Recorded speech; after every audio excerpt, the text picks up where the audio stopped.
বাবা, জানি এখনো তোমার স্ত্রী হয়েছে, কিন্তু ওকে আমার থেকে ভালো কেউ চেনে না। মাত্র কয়েকদিন হয়েছে তুমি বিয়ে করেছো, আমি ওর সঙ্গে 20 বছর কাটিয়েছি।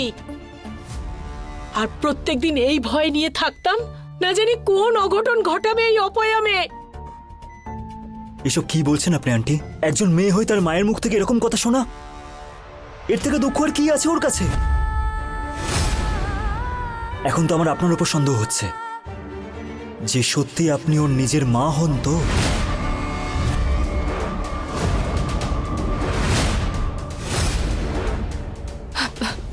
প্রেম, ভালোবাসা জেগেছে না ওর উপরে?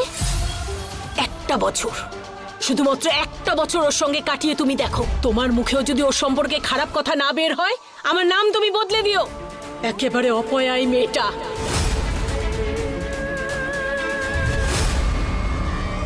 দুর্ভাগ্য তো সেই বাচ্চার থাকে যে কোনোদিনও তার বাবা মার ভালোবাসা পায় না। আর যদি কোনো বাচ্চার মধ্যে কোনো কমতি থাকে, সেই জন্য তার বাবা মা তাকে কোনোদিনও খোঁটা দেয় না,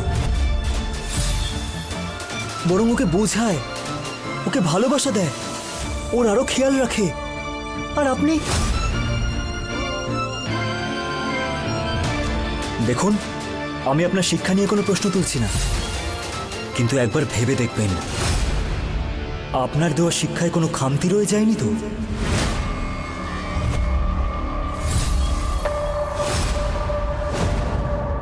প্রেম,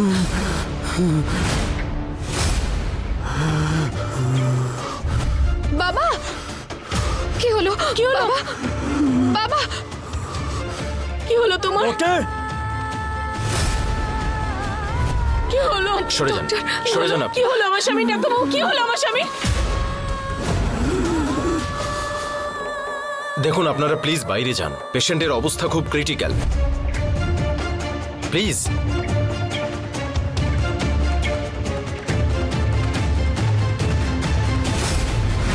আরে দিদি, এতক্ষণ ধরে পায়চারি করলে কি তোমার প্রেম তাড়াতাড়ি চলে আসবে? একটু বসো না তুমি, না হলে তোমার শরীরটা খারাপ হয়ে যাবে। কাকিমা, বলছি প্রেম দাদা পাঠিয়েছে, দাদার রুম থেকে কিছু দরকারি জিনিস নেওয়ার আছে। কোন জিনিস?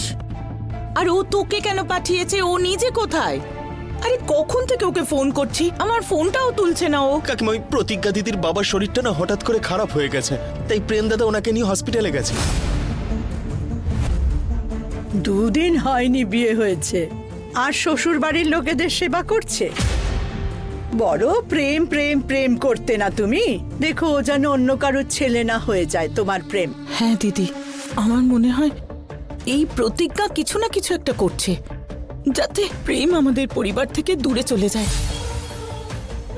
ওর বাবা তো হসপিটালে আছে, তাহলে আমার প্রেমকে নিয়ে কেন গেছে ওখানে?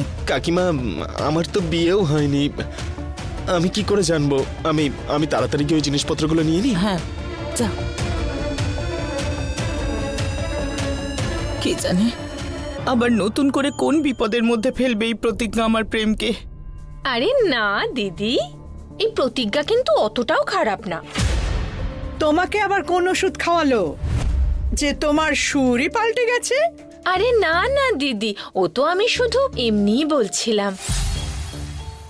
অবশ্য দিদি, কাল তো নতুন বইয়ের এই বাড়িতে কিছু নিয়ম পালন করতে হবে। পাড়া প্রতিবেশী সব মহিলারাই আসবে। তুমি যদি বলো তাহলে প্রতিজ্ঞার মাকেও ডেকে। এ কেমন কথা বলছো মালিনী? মাথা ঠিক আছে তো তোমার? ওই অসভ্য মহিলাকে আমার এই বাড়িতে ডেকে আমি আমার পরিবারকে আবার অপমান করতে পারবো না। হে ভগবান, আগের জন্মে আমি এমন কি ভুল করেছিলাম যে তুমি এই জন্মে আমাকে প্রতি পদে পদে কষ্ট দিচ্ছ?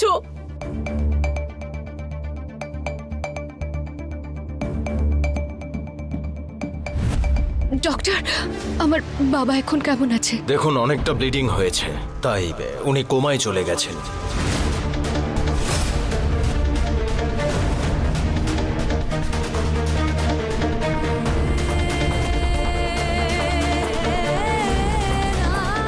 কিন্তু ডক্টর, উনি ঠিক হয়ে যাবেন তো? দেখুন, এখন কিছু বলতে পারবো না, ইমিডিয়েট ওনাকে অপারেশন করতে হবে, আর তাই 1,20,000 টাকা লাগবে। আপনি তাড়াতাড়ি জমা করে দিন। 1 1,20,000, কিন্তু কোথা থেকে আনবো এত টাকা ডক্টর? দেখুন, আমি বুঝতে পারছি, কিন্তু হসপিটালের কিছু রুলস আছে, টাকা জমা দিতেই হবে।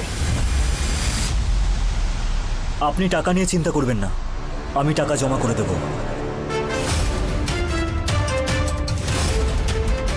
আপনি শুধু ভালো চিকিৎসা করবেন। ঠিক আছে, আমরা অপারেশন শুরু করছি। কিছু ফর্মালিটিস আছে, আমাদের সঙ্গে আসুন। খবরদার, তুই কিন্তু ওর আশেপাশেও যাবি না। আমার স্বামীর থেকে দূরে থাকবি।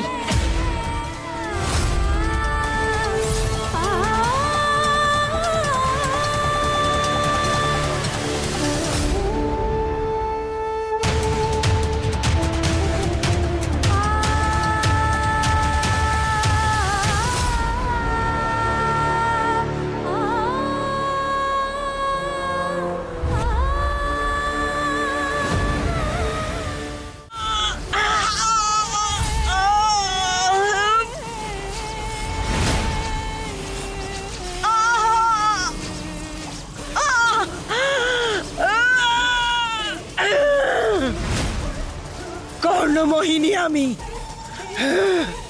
অমর, অজেয়, অপরাজিত। কষ্টকে শক্তিতে পরিবর্তিত করার ক্ষমতা রাখি আমি।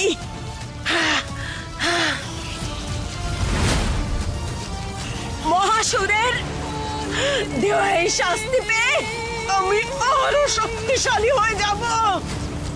সমগ্র সৃষ্টিতে রাজত্ব করার জন্য আমাকে যত কষ্টই সহ্য করতে হোক তা আমি মেনে নেব।